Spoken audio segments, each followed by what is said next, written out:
नमस्कार दोस्तों, स्वागत है आप सभी का मेरे चैनल स्पेशल एजुकेशन नीड्स में। आज की इस वीडियो में हम चर्चा करने वाले हैं अधिगम प्रोसेस की, यानी कि अधिगम की प्रक्रिया। ठीक है, या द लर्निंग प्रोसेस, जो शिक्षा मनोविज्ञान का एक बहुत ही महत्वपूर्ण विषय है। ठीक है। अधिगम वो प्रक्रिया है जिसके माध्यम से व्यक्ति ज्ञान, कौशल, आदतों में परिवर्तन लाता है। वो प्रक्रिया केवल क्लासरूम तक सीमित नहीं होती, बल्कि जीवन भर चलने वाली प्रक्रिया होती है। इस वीडियो में हम अधिगम प्रक्रिया को आसान और सरल भाषा में समझेंगे, ताकि हर विद्यार्थी इसे आसानी से समझ सके, खासकर TGT, PRT, KVS, special educator जैसी परीक्षाओं के लिए। तो इस वीडियो में आप जानेंगे अधिगम की परिभाषा, अ, अधिगम से संबंधित प्रमुख सिद्धांत, कक्षा में अधिगम के व्यवहारिक प्रयोग, किस तरीके से हम इसको क्लासरूम में उपयोग करते हैं। ठीक है, तो इस कुल मिला के इस वीडियो में हम जानने वाले हैं कि लर्निंग प्रोसेस क्या है, यानी कि अधिगम की प्रक्रिया है क्या है। तो अगर आप ये जानना चाहते हैं कि सीखना कैसे होता है, बच्चा ज्ञान को ग्रहण कैसे करता है, और शिक्षक कक्षा में अधिगम को कैसे प्रभावी बना सकता है, तो इस वीडियो को अंत तक जरूर देखें। तो आइए देखते हैं लर्निंग प्रोसेस। तो नेक्स्ट स्लाइड में हम समझते हैं कि अधिगम वास्तव में क्या है। अब यहाँ पर हम देखें कि लर्निंग क्या है, या लर्निंग का अर्थ क्या है। तो सबसे पहले अनुभव या अभ्यास के परिणाम स्वरूप व्यवहार में परिवर्तन आता है। मतलब जो हमें एक अनुभव होता है, उसके द्वारा जो हम अभ्यास करते हैं, उसके द्वारा उसके परिणाम स्वरूप क्या होता है, हमारे बिहेवियर में चेंज आता है। ठीक है, बिहेवियर में चेंज आता है तो वो कहलाता है अधिगम। ठीक है, अब अधिगम के लिए अगर हम बात करें एग्जाम्पल की, तो जैसे एक बच्चा है, वो आग को छूने की कोशिश करता है। ठीक है, हम उसको मना करते हैं, लेकिन वो नहीं मानता। वो क्या करता है, आग को छू लेता है, जल जाता है। फिर उसे ये एक्सपीरियंस होता है, अनुभव होता है कि आग को छुएगा तो जल जाएगा, तो वो दोबारा आग की तरफ नहीं जाता है। तो यानी कि उसने अनुभव किया, अभ्यास किया, उसके परिणाम स्वरूप उसके बिहेवियर में परिवर्तन आया, और वही लर्निंग कहलाती है। नेक्स्ट है, अगर हम यहाँ पर देखें ज्ञान की प्राप्ति, एक्विजिशन ऑफ नॉलेज क्या है। तो जो ज्ञान की प्राप्ति है, जैसे अधिगम के माध्यम से व्यक्ति नया ज्ञान प्राप्त करता है, नई जानकारी सीखता है, समझ और सोच को विकसित करता है। यानी कि सीखना केवल रटने का नाम नहीं है, बल्कि समझ विकसित करने की प्रक्रिया है। नेक्स्ट, अधिगम जो है जीवन रक्षा के लिए अनुकूलन है। ठीक है, अधिगम क्या है, जीवन रक्षा के लिए अनुकूलन है। तो सीखना हमें सिखाता है कि वातावरण के साथ हम खुद को कैसे ढालें, समस्याओं का समाधान कैसे करें, जीवन में आगे कैसे बढ़े। इसलिए अधिगम जीवन जीवन जीने के लिए आवश्यक है, इसलिए अधिगम में अनुकूलन आवश्यक है। अधिगम एक प्रक्रिया है। ठीक है, अब यहाँ पर एक चीज और है कि अधिगम जो है वो इंसानों के लिए नहीं है, सभी जीवित सिर्फ इंसानों के लिए नहीं है, सभी जीवित प्राणियों के लिए। तो हम बोल सकते हैं कि जो लर्निंग है वो क्या है, यूनिवर्सल है। यूनिवर्सल का मतलब है सार्वभौमिक। ठीक है, सार्वभौमिक जो सबके लिए है। ठीक है, इसमें कोई लेवल नहीं है कि गरीब अमीर है, गरीब नहीं सीख सकता, अमीर सीख सकता है, या फिर जानवर नहीं सीख सकते। तो जो जीवित प्राणी हैं वो सभी सीखते हैं। ठीक है, नेक्स्ट हम यहाँ पर बात करें, अधिगम जो है वो प्रोसेस है, प्रक्रिया है। ठीक है, तो प्रक्रिया जो है, अधिगम कोई एक दिन में होने वाली चीज नहीं है, क्योंकि धीरे धीरे चलने वाली प्रक्रिया है। इसमें सबसे पहले है मस्तिष्क का विकास, यानी कि मानसिक विकास। शरीर और समाज से अंतःक्रिया दोनों शामिल हैं इसमें। और इसमें मतलब मस्तिष्क जो है आपका स्वस्थ होना चाहिए, शरीर स्वस्थ होना चाहिए, और समाज के साथ जितनी ज्यादा इंटरेक्शन हम करते हैं, उतनी ज्यादा लर्निंग होती है। तो इसमें ये तीनों चीजें शामिल हैं। और जो लर्निंग है वो समय के साथ होता है। ठीक है, इसमें मतलब लर्निंग जो है वो समय के साथ होता है। नेक्स्ट हम देखें कि लर्निंग जो है प्रोडक्ट है। ठीक है, लर्निंग अधिगम का परिणाम हमें इस रूप में दिखाई देता है। ठीक है, कैसे दिखाई देता है, कौशल के रूप में दिखाई देता है, वैल्यूज के रूप में दिखाई देता है, विचारों के रूप में दिखाई देता है। यानी जो कुछ हम सीखते हैं वो हमारे व्यवहार में और व्यक्तित्व में दिखाई देता है। तो अधिक हम कह सकते हैं कि अधिगम जो है अनुभव और अभ्यास के माध्यम से होने वाली वो प्रक्रिया है जिसमें ज्ञान, कौशल और व्यवहार में अपेक्षाकृत स्थायी परिवर्तन आते हैं। तो लर्निंग क्लियर हो गई। आगे बढ़ते हैं और नेक्स्ट स्लाइड। अधिगम के 5 सिद्धांतों की हम यहाँ पर बात करने वाले हैं। तो जो 5 प्रिंसिपल ऑफ लर्निंग देखते हैं हम। अब हम बात करेंगे कि अधिगम के 5 प्रमुख सिद्धांतों की, जो ये बताते हैं कि सीखना कैसे प्रभावी बनता है। तो यहाँ पर सबसे पहले बात की गई है पार्टिसिपेशन की, ठीक है, यानी कि भागीदारी की। भागीदारी जो है करके सीखना, प्रशिक्षुओं को शामिल करना, मतलब सबसे पहला सिद्धांत है भागीदारी। अधिगम तब अच्छा होता है जब विद्यार्थी स्वयं करके सीखता है। जैसे इसको कहते हैं लर्निंग बाय डूइंग। इसमें क्या शामिल है? प्रयोग करना शामिल है, गतिविधि में शामिल होना, प्रश्न पूछना, उत्तर देना, यानी हम कह सकते हैं कि इसमें एक्टिव लर्निंग यानी सक्रिय अधिगम शामिल होता है। दूसरा जो है वो है पुनरावृत्ति। पुनरावृत्ति यानी रिपीटिशन। दूसरा सिद्धांत है पुनरावृत्ति। सीखी गई बातों को बार बार दोहराने से अधिगम मजबूत होता है। जैसे कबीरदास जी का एक दोहा है, करत करत अभ्यास ते जड़मत होत सुजान। यानी कि जितनी ज्यादा आप अभ्यास करोगे लर्निंग उतनी ज्यादा आपकी स्ट्रांग होगी। ठीक है, तो रिपीटिशन से क्या होता है? याददाश्त बढ़ती है। ज्ञान जो है वो क्या होता है? स्थायी होता है, यानी कि परमानेंट होता है। क्लियर है? आगे बढ़ते हैं। अ, तीसरा प्रिंसिपल देखते हैं। तीसरा सिद्धांत जो है प्रासंगिकता, यानी कि सीखने की सामग्री जो है वो कैसी होनी चाहिए? अर्थपूर्ण होनी चाहिए। अगर अर्थपूर्ण नहीं होगी, आपको समझ में नहीं आएगी, तो आप नहीं सीखेंगे। तो जो भी आप पढ़ रहे हैं वो कैसा होना चाहिए? अर्थपूर्ण होना चाहिए, आपके जीवन से जुड़ा होना चाहिए और विद्यार्थियों की आवश्यकताओं के अनुसार होना चाहिए। यानी कि हम कह सकते हैं मीनिंगफुल कॉन्टेक्स्ट में से सीखना आसान और रुचिकर बनता है। तो प्रासंगिकता का सिद्धांत क्या कहता है? जो भी सामग्री है वो अर्थपूर्ण होनी चाहिए और लाइफ से संबंधित होनी चाहिए। क्लियर है? आगे बढ़ते हैं, नेक्स्ट देखते हैं स्थानांतरण। चौथा सिद्धांत है स्थानांतरण, यानी कि ट्रांसफर ऑफ लर्निंग। ठीक है, तो ट्रांसफर ऑफ लर्निंग जो है अर्थात सीखी हुई बातों को वास्तविक जीवन की परिस्थिति में लागू करना। जो आपने नॉलेज ग्रहण की है, जो आपने समझ ग्रहण की है, ठीक है, उसको क्या करना है? ट्रांसफर करना है, यानी अपनी परिस्थितियों में, जो भी जीवन में परिस्थितियां आती हैं उसमें लागू करना है। यानी कि सिमुलेशन का उपयोग करके वास्तविक दुनिया में लागू करना, अप्लाई टू रियल वर्ल्ड। जैसे कक्षा में सीखा गया ज्ञान जीवन में उपयोग करना, जैसे समस्याओं का समाधान करना। ठीक है, नेक्स्ट जो सिद्धांत है प्रतिक्रिया, यानी कि फीडबैक। तो पांचवा और बहुत महत्वपूर्ण सिद्धांत है प्रतिक्रिया। सीखने के बाद ये जानना जरूरी है कि हमने सही सीखा है या नहीं, कहाँ सुधार की जरूरत है। इसे कहते हैं नोइंग द रिजल्ट।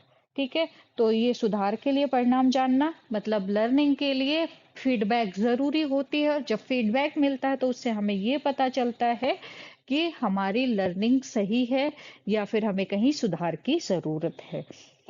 स्लाइड का जो मतलब है अधिगम तब प्रभावी होता है जब इसमें भागीदारी होती है, पुनरावृत्ति होती है, प्रासंगिकता होता है, स्थानांतरण होता है और प्रतिक्रिया शामिल होती है। तो इसके लिए दो चीजें बहुत महत्वपूर्ण हैं। पहली है रेडीनेस। जब हम लर्निंग के लिए तैयार होंगे तो लर्निंग बहुत अच्छी होती है। और तैयारी, जब हम तैयार होंगे तो उसके लिए पॉजिटिव इन्वायरमेंट की जरूरत होती है। तो इन्वायरमेंट जो है, रेडीनेस और इन्वायरमेंट जो है लर्निंग की मानी जाती है, यानी लर्निंग की कुंजी मानी जाती है। जितना ज्यादा आप तैयार होते हो लर्निंग उतनी स्ट्रांग होती है। पॉजिटिव इन्वायरमेंट होता है तो आप उस पर ध्यान दे पाते हो। ठीक है, तो ये 5 प्रिंसिपल ऑफ लर्निंग है। आगे बढ़ते हैं। नेक्स्ट,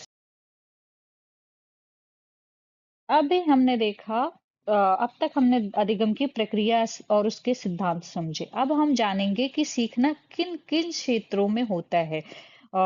जैसे ब्लूम्स ने अधिगम के डोमेन्स ऑफ लर्निंग दिए हैं, जिसको ब्लूम्स ने अधिगम के क्षेत्र कहा है। ठीक है, तो ब्लूम्स डोमेन्स ऑफ लर्निंग जो है वो देख लेते हैं।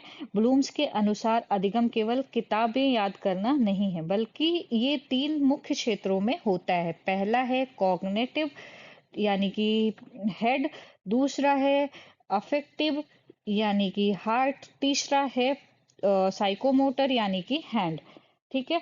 अब सबसे पहले हम देख लेते हैं कॉग्निटिव डोमेन्स यानी कि हेड। तो ये क्षेत्र जो है सोचने और समझने से संबंधित है। इसमें क्या होता है, थिंकिंग होती है। ठीक है। थिंकिंग के साथ साथ क्या होती है, अंडरस्टैंडिंग होती है। ठीक है। इसमें कुछ चीजें, थिंकिंग और अंडरस्टैंडिंग जरूरी है, सोचना और समझना जरूरी है। इसमें शामिल है जैसे याद रखना, ठीक है, विश्लेषण करना, समस्या का समाधान करना। जब विद्यार्थी पढ़कर समझता है, उत्तर देता है या तर्क करता है, तो वो ज्ञानात्मक अधिगम होता है। ठीक है। उसे हम क्या बोलते हैं, नॉलेज लर्निंग बोलते हैं। उदाहरण के लिए जैसे गणित का प्रश्न हल करना या कोई हिस्टोरिकल तिथि याद करना, ये सारी चीजें किस में जाएंगी, कॉग्निटिव यानी कि हेड के द्वारा, मेंटल प्रोसेस के द्वारा हम ये चीजें करते हैं। तो ये चीज हमारे शामिल है, मेंटल मतलब मेंटल प्रोसेस है यानी कि हेड से रिलेटेड है। नेक्स्ट है अफेक्टिव डोमेन्स। ये जो क्षेत्र है ये भावनाओं का है, रुचियों का है, दृष्टिकोण से जुड़ा हुआ है। इसमें इमोशन शामिल है, इसमें लाइक और डिसलाइक शामिल है, इसमें दृष्टिकोण शामिल है। जब विद्यार्थी किसी विषय में रुचि लेता है या मूल्य विकसित करता है, तो ये भावनात्मक अधिगम कहलाता है। जैसे पर्यावरण संरक्षण के प्रति सकारात्मक सोच, ठीक है, जैसे इमोशन का कंट्रोल, ये सारी चीजें जो है वो हार्ट के थ्रू होती हैं। तो इमोशनल डेवलपमेंट जो है वो जिसमें इमोशन, लाइक डिसलाइक और एटीट्यूड होता है। नेक्स्ट है साइकोमोटर डोमेन्स। साइकोमोटर डोमेन्स जो है वो हैंड से रिलेटेड है, यानी कि मोटर कौशल जिसमें ग्रॉस मोटर और फाइन मोटर स्किल्स होती हैं, यानी कि फिजिकल एक्टिविटी होती हैं। ये जो क्षेत्र है इसमें शारीरिक कौशल और क्रियाओं से संबंधित है। इसमें शामिल है शारीरिक कौशल जैसे fine motor skill, gross motor skills, ठीक है, जैसे फिजिकल स्किल्स और तैरना, साइकिल चलाना या फिर पेन पकड़ना या फिर जो मसल्स के यूज से किए जाते हैं। तो तीनों का, जैसे हमने कॉग्निटिव डोमेन्स पढ़ा, अफेक्टिव डोमेन्स पढ़ा और साइकोमोटर डोमेन्स पढ़ा, ये तीनों क्षेत्र आपस में एक दूसरे से क्या है, ये जुड़े हुए हैं। ठीक है। ये तीनों आप देख रहे होंगे कि आपस में तीनों एक दूसरे से जुड़े हुए हैं। अधिगम तभी संपूर्ण होता है जब हम दिमाग से समझेंगे, यानी कि कॉग्निशन का यूज करेंगे, दिल से स्वीकारेंगे यानी कि हार्ट का यूज करेंगे, और करके सीखेंगे यानी कि हैंड का यूज करेंगे। तभी जो है अधिगम हमारा सबसे ज्यादा वो होता है, मतलब इफेक्टिव होता है। तो ब्लूम्स के अनुसार अधिगम के तीन क्षेत्र होते हैं। कौन से, ज्ञानात्मक, भावनात्मक और मनोगत्यात्मक, यानी कि कॉग्निटिव, अफेक्टिव और साइकोमोटर। तो ये क्लियर हो गया। आगे बढ़ते हैं और नेक्स्ट स्लाइड देखते हैं। अब तक हमने जाना कि अधिगम क्या है और कैसे होता है। अब हम समझेंगे सीखने को अलग अलग मनोवैज्ञानिकों ने कैसे समझाया है, जिन्हें हम अधिगम के सिद्धांत कहते हैं। ठीक है। तो सबसे पहले अधिगम का मुख्य सिद्धांत है जो सबसे पहले बिहेवियरिज्म है। ठीक है। यानी कि व्यवहारवाद है। तो व्यवहारवाद है जो व्यवहार की व्याख्या करे और भविष्य के व्यवहार की भविष्यवाणी करे। ठीक है। तो इसमें सबसे पहले बिहेवियरिज्म है, ये सिद्धांत जो है दृश्य व्यवहार पर देख ज्यादा जोर देता है, मतलब जो व्यवहार दिखाई देता है उस पर ज्यादा जोर देता है। ठीक है। दिखाई देने वाले व्यवहार पर ज्यादा जोर देता है। और दूसरा इसमें जो सीखना जो है वो स्टिमुलस और रिस्पॉन्स के द्वारा होता है, S+R, यानी कि स्टिमुलस और रिस्पॉन्स के द्वारा होता है। तीसरा जो है सीखना जो है वो रिवॉर्ड, मतलब उसमें रिवॉर्ड चाहिए सीखने के लिए, और पनिशमेंट चाहिए ताकि डर हो और हम सकें, या फिर हम बोल सकते हैं कि डिसिप्लिन होनी चाहिए। तो ये सिद्धांत जो है दृश्य व्यवहार पर जोर देता है, स्टिमुलस और रिस्पॉन्स पर जोर देता है, रिवॉर्ड पर जोर देता है और पनिशमेंट पर जोर देता है। जैसे होमवर्क करने पर स्टार मिलना, और कक्षा में ड्रिल, प्रैक्टिस, रिवॉर्ड का उपयोग, और नहीं करने पर पनिशमेंट मिलना। क्लियर है। नेक्स्ट है संज्ञानवाद यानी कि कॉग्निटिविज्म। तो जो संज्ञानवाद है ये सिद्धांत मस्तिष्क की आंतरिक प्रक्रिया पर जोर देता है, जो इंटरनल प्रक्रिया होती है। अब इंटरनल प्रक्रिया क्या होती है वो हम देख लेते हैं। तो जो इंटरनल प्रक्रिया होती है, जैसे कि थिंकिंग होती है। इंटरनल प्रक्रिया कौन कौन सी होती है? सबसे पहले तो यहाँ पर कॉग्निटिज्म में थिंकिंग थिंकिंग में जो थिंकिंग होती है वो कैसे होती है? मेंटल प्रोसेस के द्वारा होती है। ठीक है। अंडरस्टैंडिंग होती है। अंडरस्टैंडिंग भी कैसे होती है? मेंटल प्रोसेस के द्वारा होती है। मेमोरी में हम चीजें स्टोर करते हैं ना, ये कैसे होती है? ये भी मेंटल प्रोसेस के द्वारा होती है। कोई भी प्रॉब्लम सॉल्विंग होती है वो कैसे होती है? वो भी मेंटल प्रोसेस के द्वारा होती है। ठीक है। तो ये सारी चीजें कैसे होती हैं? मेंटल प्रोसेस के द्वारा। उदाहरण का अगर हम बात करें तो गणित का सवाल सोच समझ कर हल करना। कक्षा में उपयोग क्या है? कॉन्सेप्ट क्लियरिटी है, माइंड मैप्स है, थिंकिंग है, एक्टिविटीज है, ये सारी चीजें। जितना ज्यादा आप थिंकिंग करते हो, अंडरस्टैंडिंग अच्छी होती है, मेमोरी में अच्छे से रिस्टोर करते हो, प्रॉब्लम सॉल्विंग अच्छी होती है, तो हम कॉन्सेप्ट को ज्यादा अच्छे से समझते हैं, हमारे माइंड में मैप बन जाता है, हम थिंकिंग एक्टिविटीज कर पाते हैं। नेक्स्ट जो है, नेक्स्ट की हम बात करें तो वह है social learning theory. Social learning theory जो है वो इस सिद्धांत के अनुसार सीखना जो है वो देखकर और अनुकरण करके होता है। इन्होंने सीखना जो है दो आधार पर होता है। एक तो ऑब्जर्वेशन होता है, ठीक है, अवलोकन। और वैसे ऑब्जर्वेशन का मतलब क्या होता है? ऑब्जर्वेशन और दूसरा होता है इमिटेशन। ऑब्जर्वेशन का मतलब क्या होता है? टू सी विथ आई, यानी कि आंखों के द्वारा देखना, जो भी हम आंखों के द्वारा देखते हैं। ठीक है। और हम क्या करते हैं? दूसरा इमिटेशन, उसकी नकल करके सीखते हैं। तो इसमें ऑब्जर्वेशन होता है, इमिटेशन होता है, रोल मॉडल का प्रभाव होता है। बच्चा क्या करता है? शिक्षक या माता पिता को देखकर सीखता है। अब कक्षा में उपयोग क्या होता है? डिमॉन्स्ट्रेशन। डिमॉन्स्ट्रेशन का मतलब जो चीजें शो की जाती है, दिखाई जाती है, वही देखकर सीखते हैं। ग्रुप लर्निंग, ग्रुप के साथ डिस्कस करके चीजों को सीखते हैं। तो नेक्स्ट है सामाजिक रचनावाद। अब सामाजिक रचनावाद जो है, ये जो सिद्धांत है ये कहता है कि सामाजिक जीवन बातचीत से होता है, यानी सीखना जो है सामाजिक बातचीत से होता है, यानी कि इसमें ग्रुप डिस्कशन होता है, सही एक दूसरे के प्रति सहयोग की भावना होती है, भाषा और संस्कृति की भूमिका होती है। ठीक है। एग्जाम्पल देखें तो ग्रुप डिस्कशन से कॉन्सेप्ट को समझना, हम जितना अच्छे से ग्रुप में डिस्कस करते हैं चीजें उतनी ज्यादा अच्छी होती हैं, तो ग्रुप वर्क, पीयर लर्निंग आ जाएगी इसमें। नेक्स्ट है मल्टीपल इंटेलिजेंस। मल्टीपल इंटेलिजेंस जो है, हर बच्चा एक जैसा नहीं होता है, सबकी इंडिविजुअल नीड होती है, सब में इंडिविजुअल डिफरेंस होती है।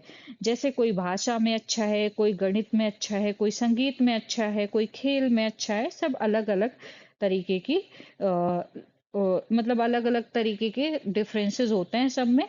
तो इसमें हम एक्टिविटी बेस्ड लर्निंग करवा सकते हैं, चाइल्ड सेंटर्ड टीचिंग करा सकते हैं, मतलब जैसे बच्चे की नीड है उसके अनुसार हम उसको समझा सकते हैं।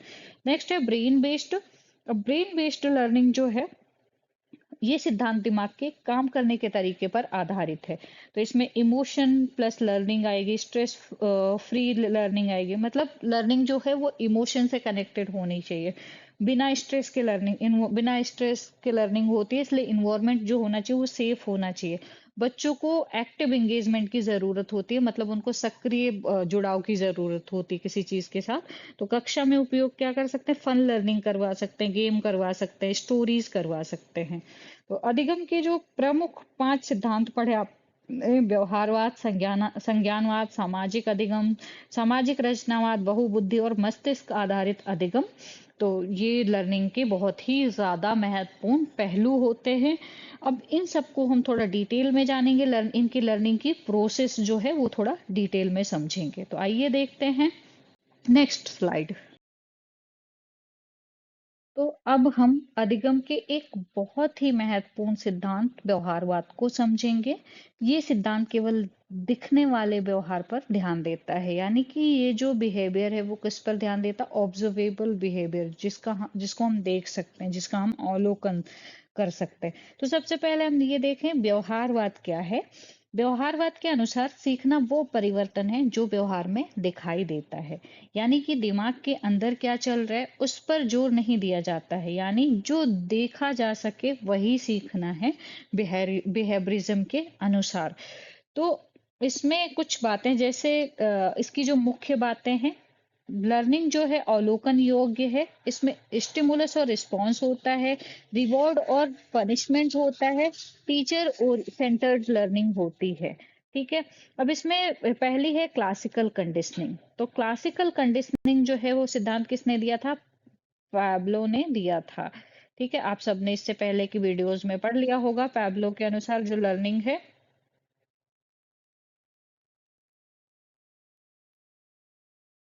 तो जैसे जैसे मैं इस स्टोरी मेथड को कैसे समझाया जाए, ऐसा कि मान लीजिए जब भी कुत्ते को खाना दिया जाता है तो वो खुशी से क्या करता है? लार टपकाता है। मतलब जैसे ही कुत्ते को भोजन मिलता है तो उसके मुंह से स्लाइवा आता है, यानी कि लार टपकाता है।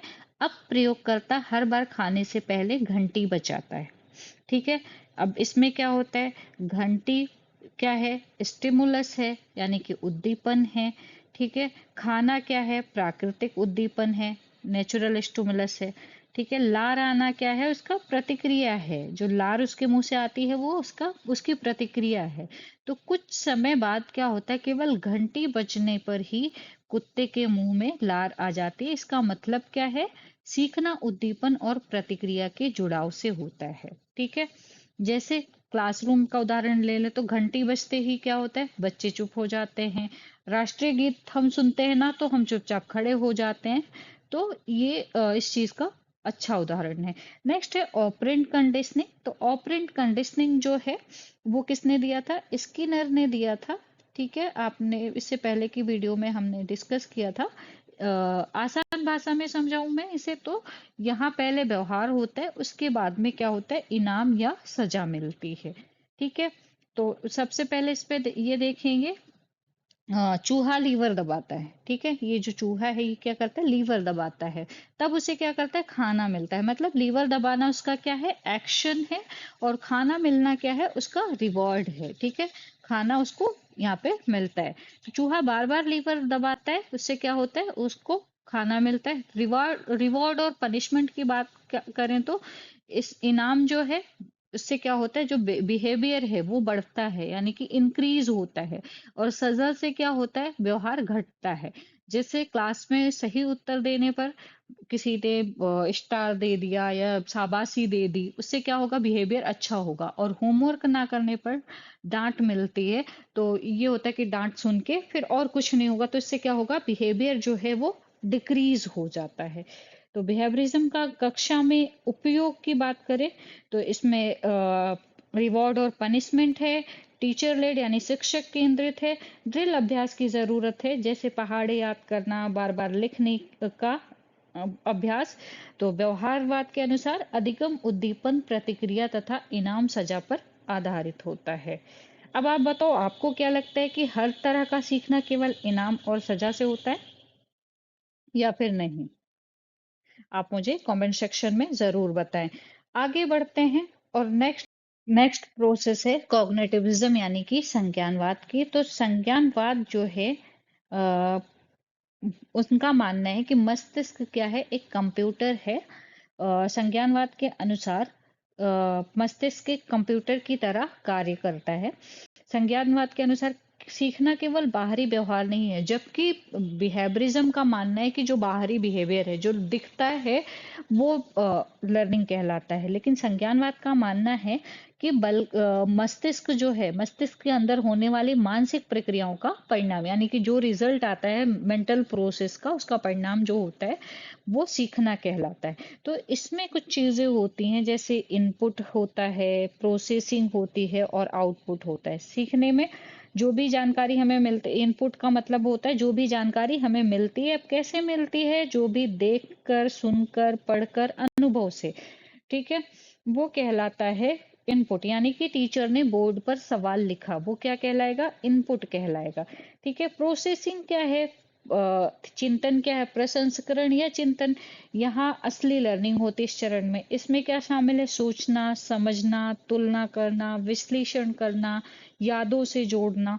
ठीक है, ये सारी चीजें क्या है? प्रोसेसिंग क्या है? आप सोचते हो, प्रोसेस होता है। आप समझते हो, प्रोसेस होता है। किसी चीज की कंपैरिजन करते हो, प्रोसेस होता है।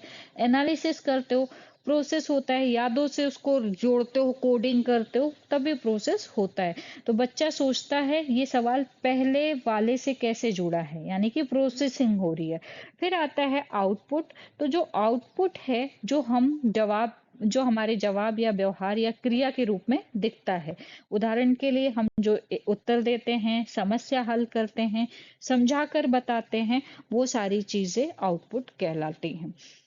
ज्ञान प्रतीकों के रूप में संग्रहित होता है। ठीक है, संज्ञानवाद का मानना है कि जब दिमाग में शब्द, चित्र, संकेत, सूत्र, प्रतीक के रूप में स्टोर होता है। जैसे 2+2 = 4, ये हमने हमेशा पढ़ा है, तो हमें पता है कि इसका मतलब अगर 2+2 है तो ये 4 होंगे। ट्रैफिक लाइट जलती है, ठीक है, जैसे रेड लाइट जलती है तो आपको पता है कि रुकना है, ग्रीन जलती है तो आपको पता है चलना है। ठीक है, मैप जो है आपको पता है कि मैप देखोगे तो आप कहीं भी पहुंच जाओगे, दिशा की जानकारी। तो ये सारी जो भी नॉलेज है वो कैसे स्टोर होता है, सिंबल के रूप में स्टोर होता है। प्रमुख सिद्धांतकार हैं जेरोम ब्रूनर, जिन्होंने दिया था डिस्कवरी लर्निंग, यानी कि खोज अधिगम। ठीक है, इसमें क्या होता है, विद्यार्थी स्वयं करके सीखता है, यानी कि learning by doing. Learning by doing क्या होता है, खुद करके सीखना। ठीक है, जब हम खुद करके सीखते हैं वो कहलाता है लर्निंग बाय डूइंग। तो इसमें क्या होता है, टीचर केवल मार्गदर्शक होता है, टीचर सिर्फ गाइडेंस देता है। ठीक है, उदाहरण के लिए बच्चा खुद प्रयोग करके नियम खोजते हैं। नेक्स्ट है डेविड आसुबेल, अर्थपूर्ण अधिगम, यानी कि मीनिंगफुल लर्निंग। तो जो आसुबेल जी ने दिया है, नया ज्ञान पुराने ज्ञान से जोड़कर। मीनिंगफुल लर्निंग जो है, अर्थपूर्ण मीनिंग जो है या अधिगम जो है, वो क्या है, नया ज्ञान पुराने ज्ञान से जोड़कर। इन्होंने रटने के बजाय समझकर सीखने पर ज्यादा जोर दिया है। ठीक है, भिन्न फ्रैक्शन या भिन्न समझने के लिए पहले क्या करते हैं, पूर्ण संख्या याद करते हैं। ठीक है, फिर आते हैं कक्षा में संज्ञानवाद का प्रयोग क्या है। तो जिज्ञासा, जितनी ज्यादा जिज्ञासा होगी उतनी ज्यादा सीखेंगे। परिकल्पना परीक्षण, हाइपोथेसिस टेस्टिंग, मतलब जो हम एक अब हम बोल सकते हैं परिकल्पना, हम प्रिडिक्शन करते हैं कि अगर हम पढ़ेंगे तो हम पास हो जाएंगे, उस चीज की टेस्टिंग। डॉट्स कनेक्शन, सोचने वाले प्रश्न पूछना। टीचर पूछता है कि अगर ऐसा हो जाए तो क्या होगा। ठीक है, संज्ञानवाद के अनुसार अधिगम मस्तिष्क में होने वाले आंतरिक मानसिक प्रक्रियाओं का परिणाम है। तो ये क्लियर हो गया। आगे बढ़ते हैं और नेक्स्ट स्लाइड देखते हैं। नेक्स्ट स्लाइड है सामाजिक अधिगम सिद्धांत। सोशल लर्निंग थ्योरी जिसने दी थी उनका नाम है अल्बर्ट बैंडूरा। ठीक है, तो ये अल्बर्ट बैंडूरा ने दी है। इस सिद्धांत के अनुसार सीखना केवल दंड से नहीं है, बल्कि दूसरों को देखकर और उनकी नकल करके होता है। ठीक है, इनका मानना क्या है, सीखना कैसे होता है, जब हम दूसरों को देखते हैं और उनकी नकल करते हैं, उसके द्वारा हमारी लर्निंग होती है। तो बैंडूरा ने कहा observation plus imitation is equal to learning. मतलब दूसरों को देखकर उनके व्यवहार की नकल करके हमारा अधिगम होता है। तो इसमें सबसे पहले अगर हम यहाँ पर पिक्चर देखें, ए बी। ठीक है, ए क्या कर रहा है, जो बच्चा ए है वो कोई काम कर रहा है, यानी कि डांस कर रहा है। जो बच्चा बी है वो क्या कर रहा है, उसको ध्यान से देख रहा है। फिर बच्चा जो बी है वो क्या करता है, वही बिहेवियर खुद अपनाता है, मतलब जो जैसे वो डांस कर रहा है उसे वो वैसे ही डांस करता है। तो इसे कहते हैं मॉडलिंग, यानी कि आदर्श व्यवहार की नकल करना। इसको क्या बोलते हैं, मॉडलिंग बोलेंगे। मॉडलिंग का मतलब क्या है, आदर्श व्यवहार। ठीक है, आदर्श व्यवहार की नकल करना। अब अधिगम की प्रक्रिया जो है, स्टेप ऑफ सोशल लर्निंग, तो बेंडोरा ने सीखने की 5 चरणों की प्रक्रिया बताई है। कौन कौन सी बताई है, तो सबसे पहला कदम जो है, बच्चा मॉडल पर ध्यान देता है। जैसे यहाँ पर इस पिक्चर में देख सकते हैं, ये किस को देख रहा है, ए को देख रहा है, फिर वही बिहेवियर वो खुद अपना रहा है। ठीक है, जो आकर्षक हो, जो सफल हो, जो शिक्षक, माता पिता, दोस्त हो, हम क्या करते हैं, हम उसी को तो फॉलो करते हैं। तो ये होती है अटेंशन की प्रक्रिया। पहला कदम जो है वो अटेंशन की प्रक्रिया होती है, जिसमें बच्चा मॉडल पर ध्यान देता है। बच्चा उसी को देखेगा जो आकर्षक हो, सफल हो, शिक्षक हो, माता पिता हो या दोस्त हो। तो एग्जाम्पल के लिए हम ले सकते हैं, जब टीचर की कोई जब टीचर कोई को बोर्ड पर समस्या हल करते हुए ध्यान से देखता है। ठीक है, दूसरा है कोडिंग। ये अटेंशन क्लियर हो गया। दूसरा है कोडिंग। अब कोडिंग क्या है? जो देखा गया उसे दिमाग में शब्द, चित्र या संकेत के रूप में स्टोर करना, इसी को क्या बोलते हैं? मेमोरी बोलते हैं। बच्चा याद रखता है कि टीचर ने सवाल कैसे हल किया। जैसे एक क्वेश्चन हल कर दिया तो बच्चे ने क्या किया, उस क्वेश्चन को दिमाग में रख लिया कि कैसे हल करते हैं, उसको बोलते हैं कोडिंग। ठीक है, नेक्स्ट है कोडिंग के बाद रिटेन, यानी कि धारण करना, रिटेंशन। तो देखी गई जानकारी को कुछ समय तक याद रखना। अगर रिटेंशन नहीं होगा तो इमिटेशन नहीं हो पाएगा। तो इसलिए रिटेंशन जरूरी है। घर जाकर भी बच्चे को स्टेप याद रहते हैं, यानी कि रिटेंशन कहलाता है। रिप्रोडक्शन जो है या रिप्रोड्यूस जो है पुनरुत्पादन, बच्चा उसी व्यवहार को खुद करके दिखाता है। यहाँ पर किसकी जरूरत होती है? प्रैक्टिस की जरूरत होती है। ठीक है, जो अभ्यास होता है उसकी जरूरत होती है। ठीक है, तो बच्चा खुद वैसे ही सवाल हल करता है जैसे टीचर ने किया है। नेक्स्ट है मोटिवेशन। बच्चा तभी व्यवहार दोहराएगा जब उसे प्रशंसा मिलेगी, इनाम मिलेगा, सामाजिक स्वीकृति मिलेगी। इसे कहते हैं वेरियस रीइंफोर्समेंट। दूसरे को इनाम मिलता देखकर प्रेरणा मिलना। एग्जाम्पल के लिए किसी बच्चे को तारीफ मिली, बाकी बच्चे भी वही करना चाहते हैं क्योंकि उन्हें लगता है कि उनको भी तारीफ मिलेगी। तो कक्षा में इसका यूज क्या है? मॉडलिंग, टीचर खुद उदाहरण बने। ग्रुप वर्क, बच्चे एक दूसरे से सीखते हैं। रोल प्ले करना चाहिए। डिमोन्स्ट्रेशन मेथड यूज करना चाहिए। टीचर का व्यवहार बहुत महत्वपूर्ण होता है। तो अल्बर्ट बंडूरा ने सामाजिक अधिगम के सिद्धांत के अनुसार सीखना अवलोकन, अनुकरण और प्रेरणा के माध्यम से होता है, ये बताया है। इसमें ध्यान, स्मृति, पुनरुत्पादन और प्रेरणा की महत्वपूर्ण भूमिका होती है।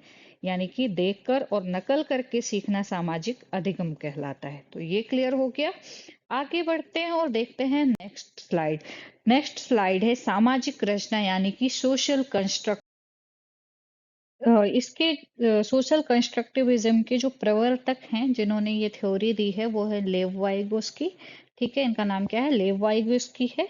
वाइगोस्की के अनुसार ज्ञान अकेले दिमाग में नहीं बनता है, बल्कि समाज, भाषा, शिक्षक और साथियों की मदद से बनता है। इसलिए कहा जाता है नॉलेज टू कंस्ट्रक्ट सोशली। इनका मानना है कि नॉलेज जो है वो समाज के द्वारा कंस्ट्रक्ट होता है।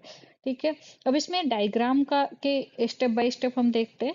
तो इस चित्र में तीन गोले घेरे दिखाई दे दिए गए हैं, जैसे पहला, दूसरा और तीसरा। ये तीन घेरे दिखाई दे रहे हैं आप सबको।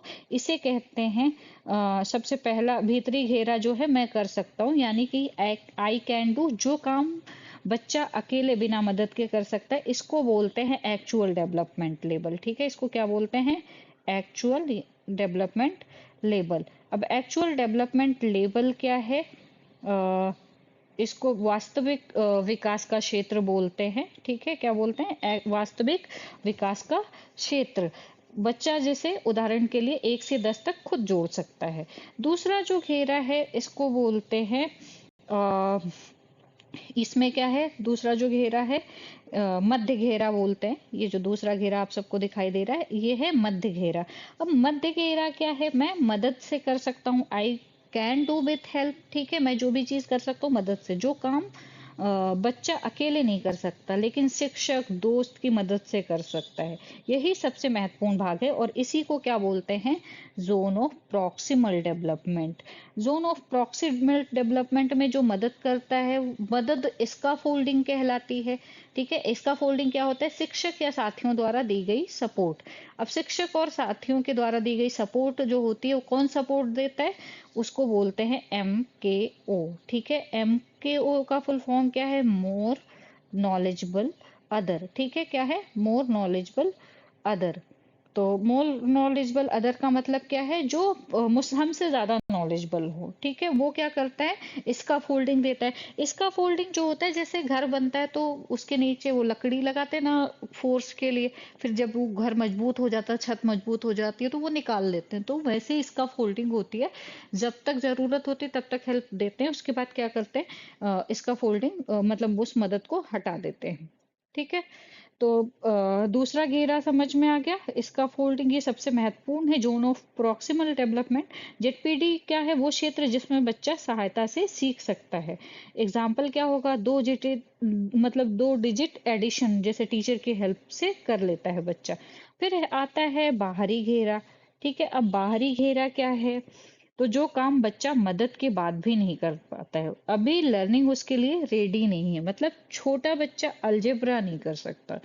इसका फोल्डिंग मैंने समझा दिया था। जेडपीडी का मतलब में बच्चे को जो अस्थाई सहायता दी जाती है उसे कहते हैं इसका फोल्डिंग। ठीक है, अस्थाई होती है इसलिए क्योंकि वो कुछ टाइम के बाद उसको हटा दी जाती है। तो इसका फोल्डिंग में संकेत देना, उदाहरण देना, प्रश्न पूछना, धीरे धीरे मदद हटाना। जैसे धीरे धीरे इमारत बनते समय पाड़ लगाया जाता है और काम पूरा करने के बाद पाड़ को हटा लिया जाता है। ठीक है, अब इसमें टीचर की जो रोल है सोशल कंस्ट्रक्टिविज्म में, वो क्या है? टीचर गाइडेंस देता है। ठीक है, लर्निंग जो है वो कैसी होती है? अंतःक्रिया के द्वारा, यानी कि टू वे प्रोसेस है। मतलब टीचर और स्टूडेंट के बीच क्या होता है? इंटरेक्शन होता है, डिस्कशन होता है, ग्रुप वर्क होता है, पीयर लर्निंग जरूरी है। ठीक है, टीचर सब कुछ रेडी मोड में नहीं देता, बच्चा खुद ज्ञान बनाता है। मतलब अपने नॉलेज का निर्माण बच्चा खुद अपने प्रीवियस नॉलेज के आधार पर करता है। इसमें इन्होंने लैंग्वेज का रोल जो बताया वाइगोस्की के अकॉर्डिंग, भाषा जो है सोच से विकसित होती है, बातचीत से लर्निंग होती है, इसलिए discussion, question answer, peer instruction बहुत जरूरी है। ठीक है, लेव वाइगोस्की के सामाजिक रचनावाद सिद्धांत के अनुसार ज्ञान का जो निर्माण होता है सामाजिक अंतःक्रिया द्वारा होता है, और इसमें जेडपीडी वो क्षेत्र होता है जहां बच्चा शिक्षक या साथियों की सहायता से सीख सकता है। इसका फोल्डिंग द्वारा दी गई सहायता धीरे धीरे हटा ली जाती है। तो ये क्लियर हो गया। आगे बढ़ते हैं और देखते हैं नेक्स्ट। नेक्स्ट जो थ्योरी है वो है मल्टीपल इंटेलिजेंस। मल्टीपल इंटेलिजेंस जो है वो हार्वर्ड गार्डनर ने वो थ्योरी दी है। मतलब हम कह सकते हैं कि इनके जो प्रवर्तक हैं वो हैं हार्वर्ड गार्डनर। गार्डनर के अनुसार बुद्धि एक ही प्रकार की नहीं होती है, बल्कि हर बच्चे में इंडिविजुअल डिफरेंस होता है, तो अलग अलग प्रकार की मतलब बुद्धि उसमें उनमें होती है। इसलिए कहा गया no single right way to learn, मतलब बहुत सारे रास्ते हैं इनके अनुसार सीखने के लिए।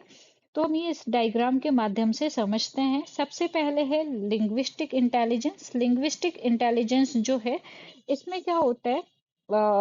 भाषा से जुड़ी क्षमता होती है। लक्षण क्या है? इसमें लोगों को पढ़ना लिखना ज्यादा पसंद होता है, कहानी, कविता और भाषण ज्यादा पसंद होता है।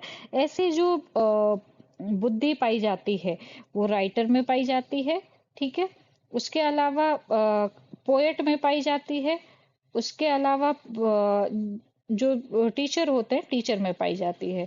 ठीक है, तो ये इस तरीके से बुद्धि मतलब राइटर, पोएट और टीचर में पाई जाती है। नेक्स्ट है लॉजिकल मैथमेटिकल्स, यानी कि लॉजिकल मैथमेटिकल जो होते हैं उनमें लॉजिक पसंद होता है, संख्या और समाधान, तर्क पसंद होता है।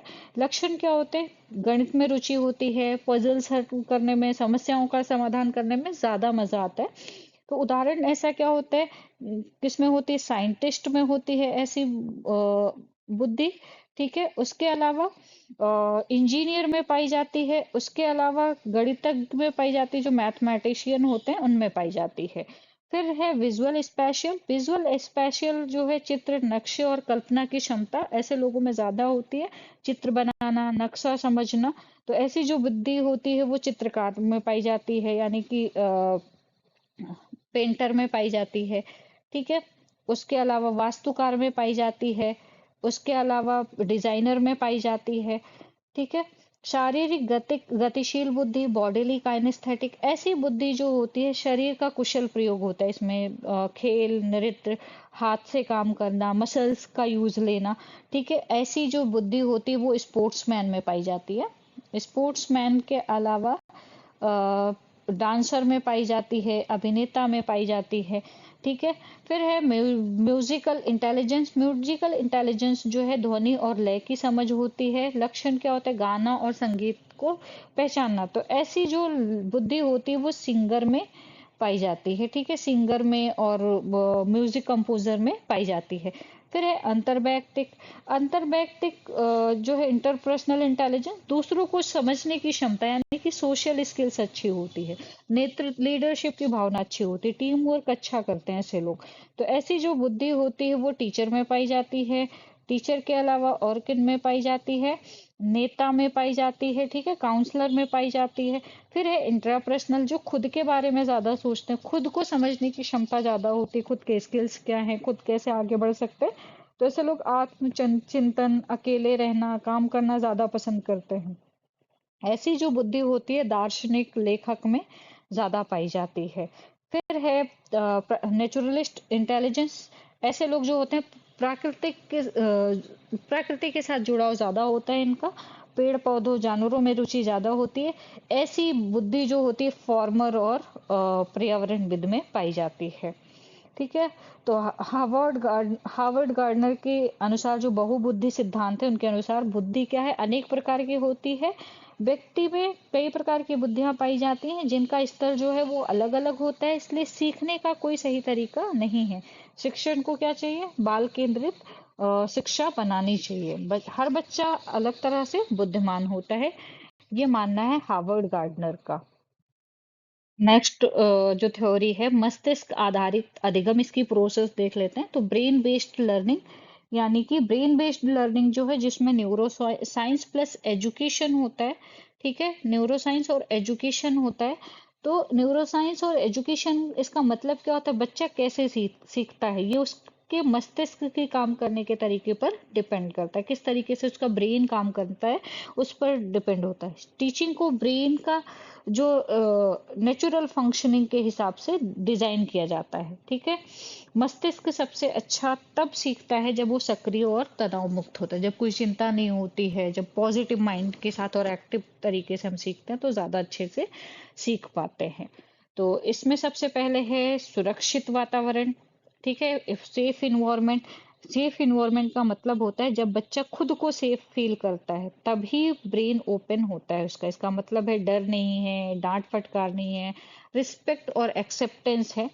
तो क्लास एग्जाम्पल की बात करें तो टीचर गलती पर एम्बेरस नहीं करे बल्कि उसको इनकरेज करे। तो स्ट्रेस ज्यादा होगा तो क्या होगा? लर्निंग ब्लॉक होगी, तो इसलिए स्ट्रेस कम होगा तो लर्निंग जो है वो अच्छी होगी। दूसरा है व्यक्तिगत जुड़ाव। ठीक है, पर्सनल कनेक्शन। तो ब्रेन तब स्ट्रॉन्ग होता है जब लर्निंग करता है, ब्रेन तब स्ट्रॉन्ग लर्निंग करता है जब कंटेंट लाइफ से जुड़ा हो, मतलब व्यक्तिगत जुड़ाव हो टॉपिक के लिए। तो मैथ को शॉपिंग एग्जांपल से समझाना, ईबीएस के को बच्चों के घर गांव से जोड़ना, जो अपना लगता है वही याद रहता है। ठीक है। फिर है पानी और व्यायाम, मूवमेंट और वाटर। ब्रेन को ऑक्सीजन और ब्लड फ्लो चाहिए, तो इसलिए ऑक्सीजन और ब्लड फ्लो चाहिए तो वाटर और अ, व्यायाम मतलब एक्सरसाइज, दोनों चीजों की जरूरत होती है। छोटी छोटी मोमेंट्स ब्रेक्स होनी चाहिए, एक्शन सॉन्ग होनी चाहिए, पानी पीना अलाउ होना चाहिए, stand up and sit down role play, मतलब stand up and sit down बार बार बोलते रहना चाहिए, रोल प्ले करवाना चाहिए, एक्टिविटीज करवानी चाहिए, जिससे क्या होता है मूवमेंट अच्छा होगा और लर्निंग अच्छी होगी। ठीक है। नेक्स्ट है बहुसंवेदी इनपुट, यानी कि हम बोल सकते हैं मल्टी सेंसरी इनपुट।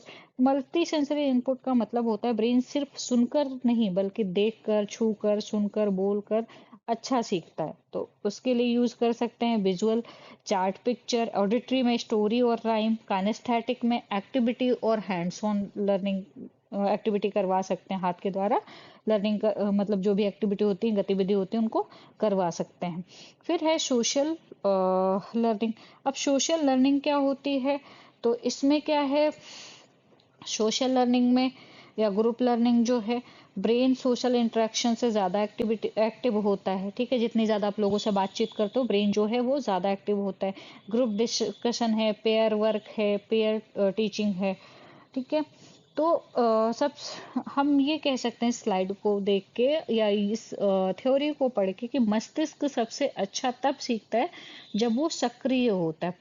ठीक है, एक्टिव होता है और बिना स्ट्रेस के होता है तब सीखता है। तो मस्तिष्क के आधारित अधिगम के अनुसार सीखना तभी पर प्रभावी होता है जब इन्वायरमेंट सेफ होता है, व्यक्तिगत जुड़ाव होता है, मूवमेंट और वाटर होता है, मल्टी सेंसरी का यूज होता है और सोशल ग्रुप होता है। मस्तिष्क सामाजिक संपर्क और व्यक्तिगत अनुभव से बेहतर सीखता है। ठीक है, आगे बढ़ते हैं।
आगे बढ़ते हैं और इनकी तुलना देख लेते हैं, कोई कंपैरिजन अभी तक जो चीजें आपने पढ़ी यानी कि उनका रिकैपिचुलेशन या पुनरावृत्ति देख लेते हैं।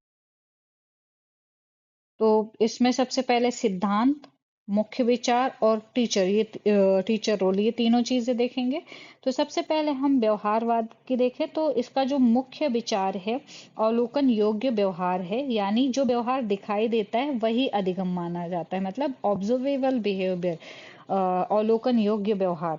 ठीक है, प्रेरणा जो होती है इसमें स्टिमुलस और रिस्पॉन्स पर ज्यादा जोर होता है। शिक्षक की भूमिका क्या है इसमें, डायरेक्टर की है, मतलब मेन भूमिका इसमें क्या है, टीचर का मेन रोल होता है। शिक्षक नियम बनाता है, अभ्यास करवाता है, पुरस्कार दंड का प्रयोग करता है, मतलब बार बार अभ्यास से सही उत्तर देना बच्चे सीखते हैं। नेक्स्ट है संज्ञानवाद, कॉग्निटिविज्म। तो इसका जो मुख्य विचार है वो है इंफॉर्मेशन प्रोसेसिंग, यानी अधिगम क्या है, जानकारी को समझना, याद रखना और उपयोग करना। मन को कंप्यूटर की तरह इसमें माना गया है कि जो मन है वो कंप्यूटर की तरह प्रोसेस करता है। इसमें शिक्षक की भूमिका जो है सुविधादाता की है, जानकारी को व्यवस्थित रूप में प्रस्तुत करने की, सोचने में मदद करने की। तो इसमें जैसे माइंड मैप बन सकता है, चार्ट उदाहरण देकर समझाना, ऐसा टीचर समझा सकता है। फिर है कंस्ट्रक्टिविज्म यानी कि रचनावाद। तो इसका मुख्य विचार क्या है, इसमें अर्थ निर्माण होता है। ठीक है, इसमें मीनिंग मेकिंग होती है। अर्थ निर्माण का मतलब है छात्र अपने अनुभव से ज्ञान का खुद निर्माण करते हैं। तो इसमें शिक्षक की जो भूमिका होती है गाइड मेंटोर की होती है। शिक्षक सवाल पूछता है, सोचने के लिए डायरेक्शन देता है और उत्तर सीधे नहीं बताता है। इससे क्या होता है, डिस्कवरी लर्निंग और प्रोजेक्ट वगैरह अच्छे होते हैं। फिर है सोशल लर्निंग। तो सोशल लर्निंग जो है अवलोकन के माध्यम से, इसमें दूसरों को देखकर सीखना होता है। ये बैंडोरा ने सिद्धांत दिया था। भूमिका, शिक्षक की भूमिका क्या होती है, मॉडल की होती है। इसमें शिक्षक स्वयं आदर्श व्यवहार प्रस्तुत करता है और छात्र क्या करते हैं, उसका अनुसरण करते हैं। तो शिक्षक को देखकर अनुशासन इसमें सीखना होता है। अब हम इसमें देखें तो विभिन्न अधिगम सिद्धांत को अलग अलग दृष्टिकोण से समझाते हैं। प्रत्येक शिक्षक की भूमिका जो है सब में अलग अलग होती है। तो दोस्तों, निष्कर्ष के रूप में हम ये कह सकते हैं कि अधिगम एक व्यक्तिगत प्रक्रिया है। कोई भी इस सिद्धांत पर मतलब कोई भी एक सिद्धांत सभी विद्यार्थियों पर समान रूप से लागू नहीं होता है। इसलिए एक प्रभावी शिक्षक वही होता है जो विद्यार्थी की आवश्यकता, क्षमता, परिस्थिति के अनुसार विभिन्न अधिगम सिद्धांतों का लचीलेपन के साथ प्रयोग कर सके। इसी से सार्थक और स्थायी अधिगम संभव है। Thank you for watching my video. उम्मीद है ये वीडियो आपको उपयोगी लगा। अगर आपको ये जानकारी पसंद आई हो तो वीडियो को लाइक करें और ऐसी ही शैक्षिक वीडियो के लिए चैनल को सब्सक्राइब करें। Thank you for watching. मिलते हैं नेक्स्ट वीडियो में। और अतः स्पष्ट है, अधिगम व्यक्ति केंद्रित है प्रक्रिया है, शिक्षक की भूमिका अनुकूलन की होती है। फिर मिलते हैं नेक्स्ट वीडियो में। धन्यवाद और बने रहिए मेरे चैनल पे। लाइक शेयर सब्सक्राइब करिए। Bye bye, take